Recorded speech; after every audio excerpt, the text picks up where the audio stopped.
election. House Majority Leader Steve Scalise joins us now. Is Congress going to step in here? It looks like the president has made it very clear he's standing with the workers right now. Yeah, right now under the law, Lawrence, going to be with you, Taft-Hartley allows the president to intervene and break it. President said, we're just going to let it go on and wreck the economy. I mean, we're losing over $5 billion a day, and costs are going to start going up even higher on families who are already struggling under the Biden-Harris inflation economy. Food on the shelves is going to become more scarce. You know, if you look at Congress, I mean, in the House, we're surely not going to support some kind of deal that says no automation.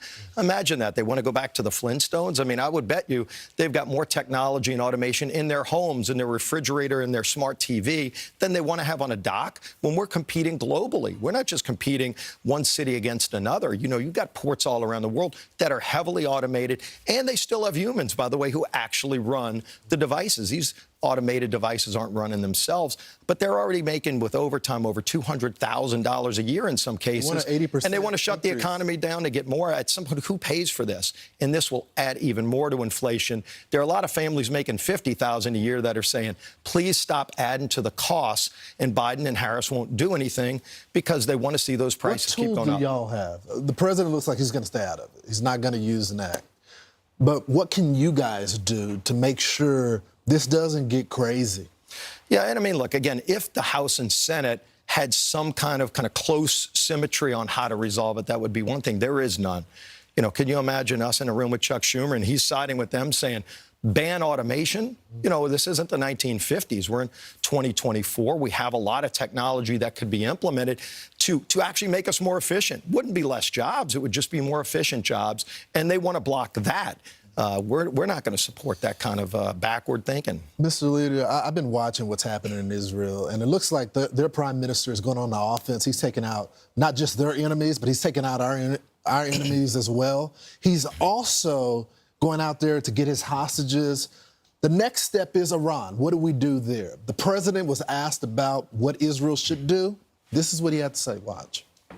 Would you support an attack on Iran's nuclear sites by Israel? The answer is no. I think there's things we'll be discussing with the Israelis what they're going to do, but all seven of us agree that they have a right to respond, that they should respond in proportion. So, Mr. Leader, those nuclear sites aren't just a threat to Israel, but a threat to us. So why is the president being so cavalier and saying no? Yeah, this has been a problem under Joe Biden and Kamala Harris since the day they took office. They reversed all the sanctions that President Trump took in place that were crippling Iran's economy to go and support terrorism around the world. Iran's made about $100 billion, Lawrence, selling their oil on world markets since Joe Biden took off those Trump sanctions that were working to cripple Iran's economy. So now Iran's making all this money. They're funding terrorism. Hamas, October 7th, came out of that. You know, the Houthis that are attacking our troops. And Biden just sits back and does nothing. Kamala does nothing. Let them defend themselves. Israel has a right to self-defense, whatever it is, including nuclear sites. We're looking at these last pictures of Beirut right now, where an explosion has happened as well. Mr. Speaker, before I let you go, I just got to ask you, who's running the country?